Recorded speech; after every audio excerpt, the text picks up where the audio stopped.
You just heard about Britney's first real estate deal all by herself. Made $40,000 of profit, and now she's going and starting to hustle, and she's got 4 more properties. And she's asking me what's happening now with my lawsuit and my company and getting everything started. Let's go ahead and talk about that in this episode of Broke to Woke.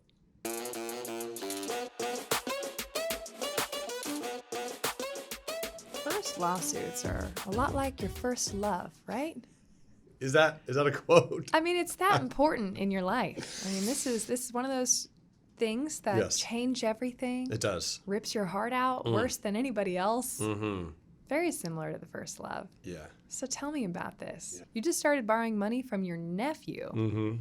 Your poor nephew. Why are you borrowing? Hadn't you just lost everybody else's money at this time? Yeah.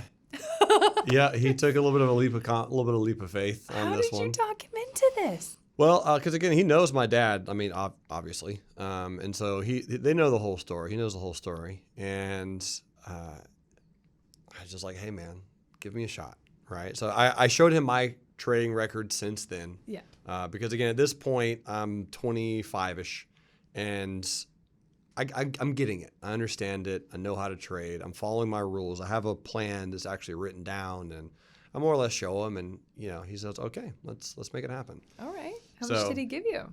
We start out with $250,000. Oh my gosh. Yeah. So his annuity was worth about 1.9 at the time. Yeah. And so he sold pieces of it. Okay. Because you can sell an annuity, and he sold pieces of it to, I think, Peachtree Annuity, I think is the name of the company. Anyway, so he sold some of the pieces of the annuity early and got $250,000 and gave me that cash to just start trading. Wow. So I learned a lot about bank transfers and things you can and cannot do with cash. Like, I had no idea that banks didn't keep more than $50,000 of cash. Like if you just walk to a bank and go, "Hey, I want $60,000 of cash," like you need to call ahead to do that kind of thing. It's really interesting. Did you ask for it in ones? I should have, huh? So there was a lot of really cool things I learned with that, and figuring out how much you can take out and put in. Like if you take out a certain amount of money or put in a certain amount of money, they start like putting notes on you and keeping tabs on you, and that was really fun.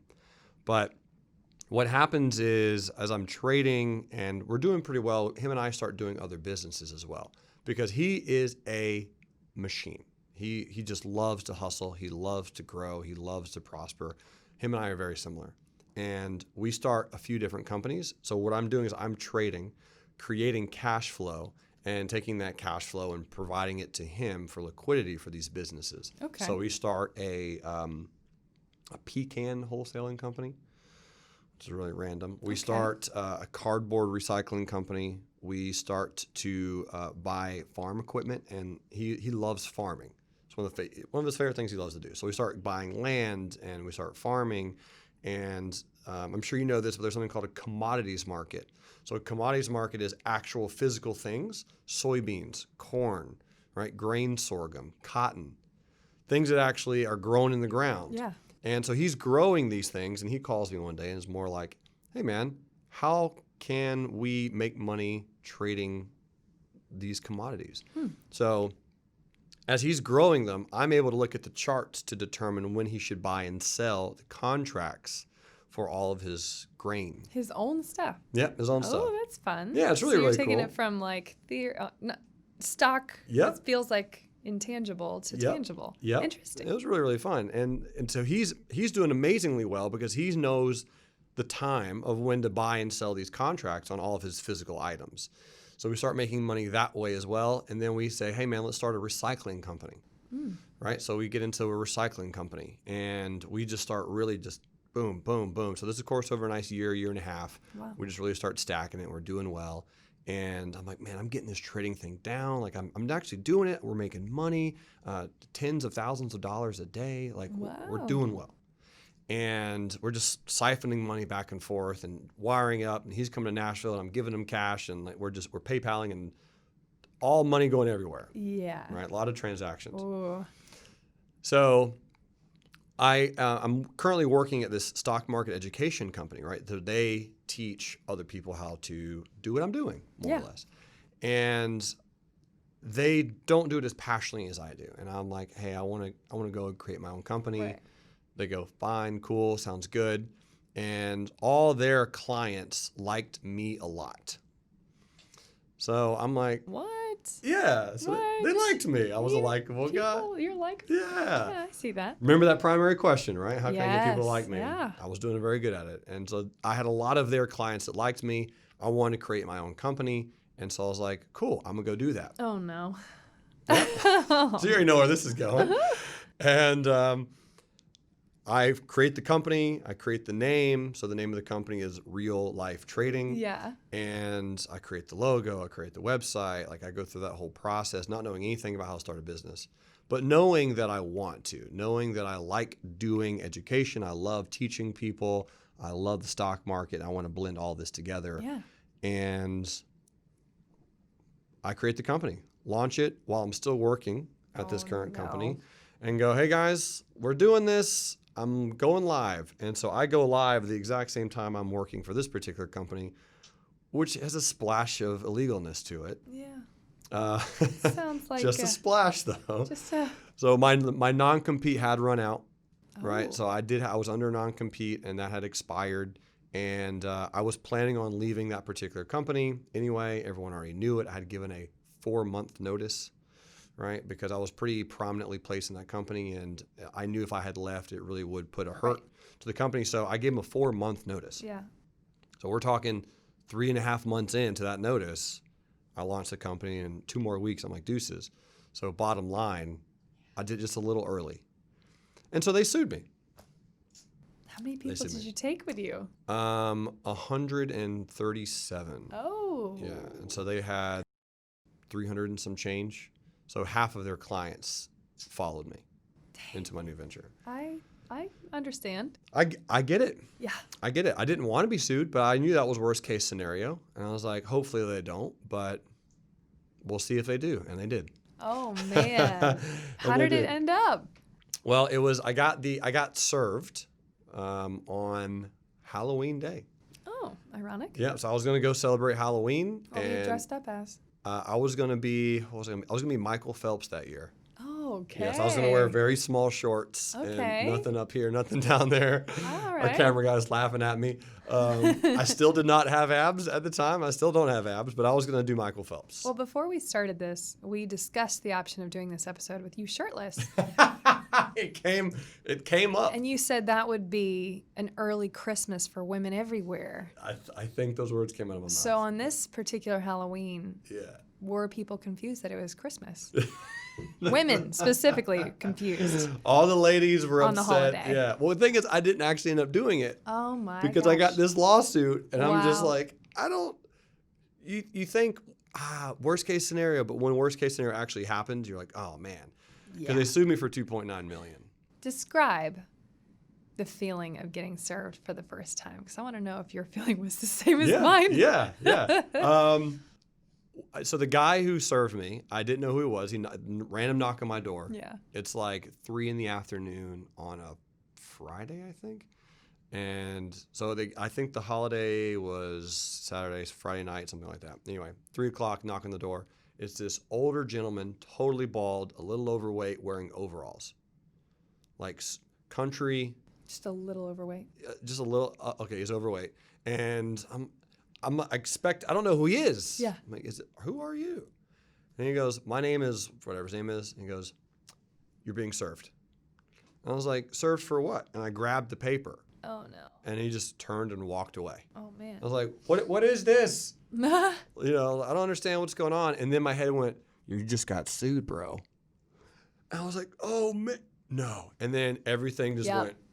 The gut. This crazy, like I'm feeling it now, right? Yeah, like this cold, your whole body gets cold, everything shuts down, you become terrified, and you're like, I have no idea what is happening. No clue. And then all the fear comes in. You're not good enough. You're not smart enough. You're not rich enough. You blew it. You blew it. You don't know what you're doing. You're an idiot. You're never going to make it. You're never going to make it. You're a failure. Yeah. Everyone's right. God is punishing you again. Yes. You must have fallen off the path. You've fallen off the path. You're greedy. This is your responsibility for being greedy. You're getting sued. Gosh, there it goes. You're just another story. And so this is all in my mind immediately, right? This happens immediately. So I'm holding this paper and I open it up, and yep. So there's what's called an emergency injunction against me. You probably know what that means, but for those who are listening, emergency injunction is this person is so detrimental to my business, they have to be shut down as soon as possible. So the lawsuit had an emergency injunction, meaning I had to be in court in 7 days. Jeez. Right? So we have to go to court because I'm such a travesty to their business. They can't operate, which was untrue. They can't operate without me. Right? They can't operate without me. I'm taking all their clients. They can't make any money as long as I'm in business. That was pretty much the injunction. So I have 7 days to get a lawyer, which did not work. So which means what?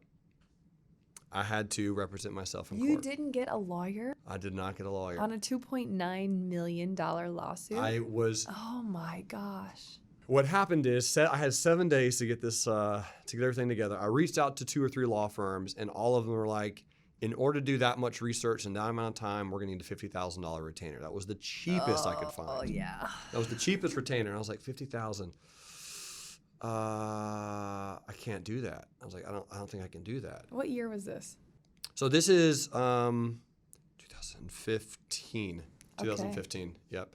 And so we're talking October, late October, early November 2015.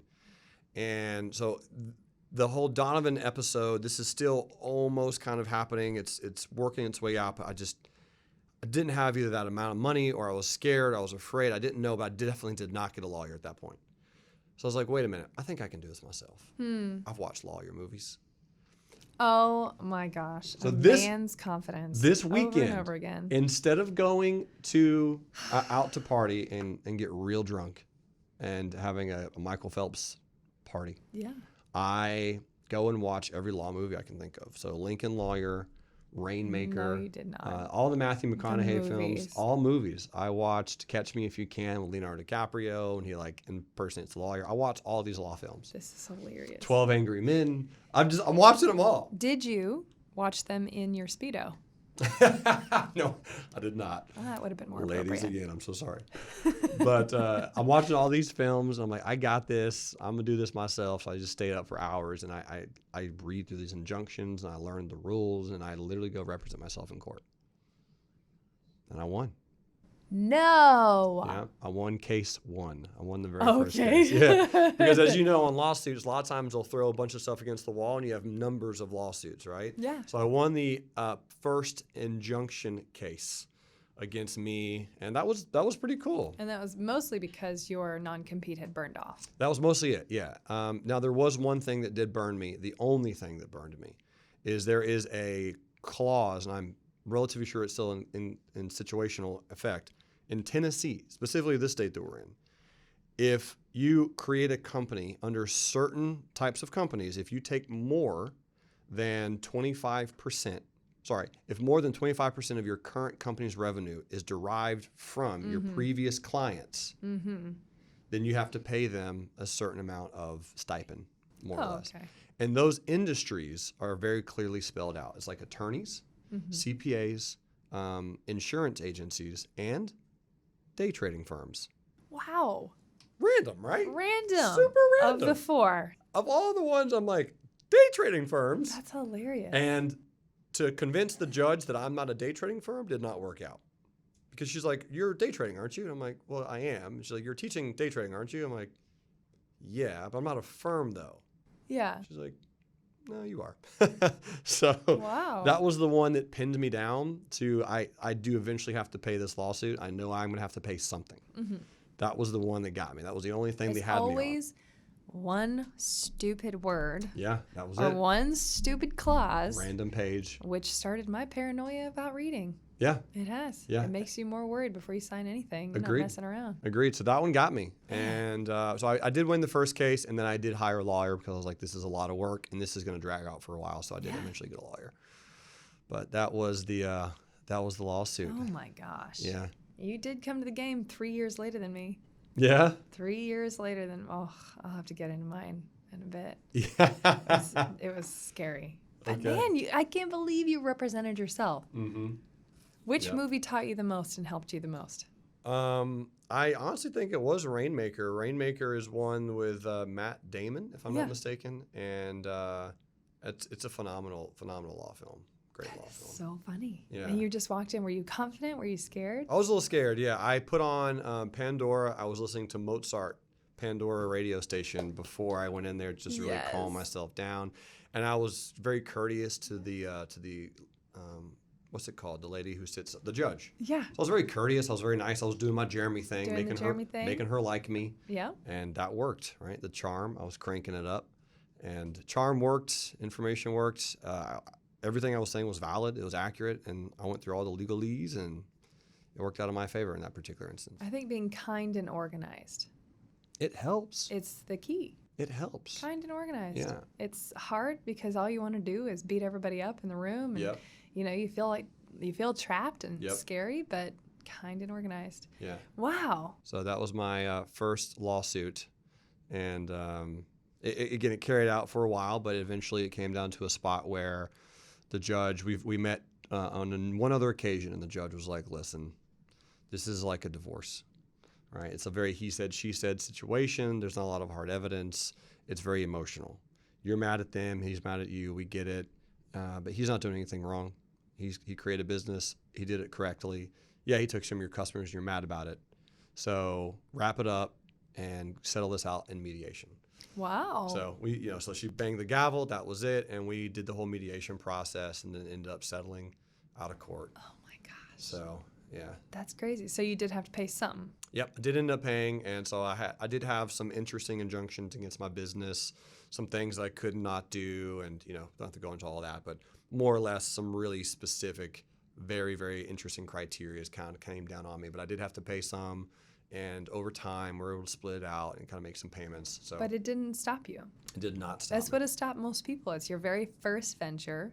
Yep. By yourself, and. Yay! How many weeks after you had started did you get that? What did you get served? Oh, good question. Days. No. Yeah, it was days. And so you're like, yay! No. Yeah, we're talking 3 or 4 days. Oh my gosh. Yep. That's amazing. You had the courage to keep going. Well, so did you. And I want to hear more about that in the next episode. We're going to talk through a little bit about some of the other things that you overcome. What'd you do after you have these 4 houses you put on contract? Let's go through these steps as well and hear how you became even more woke over time.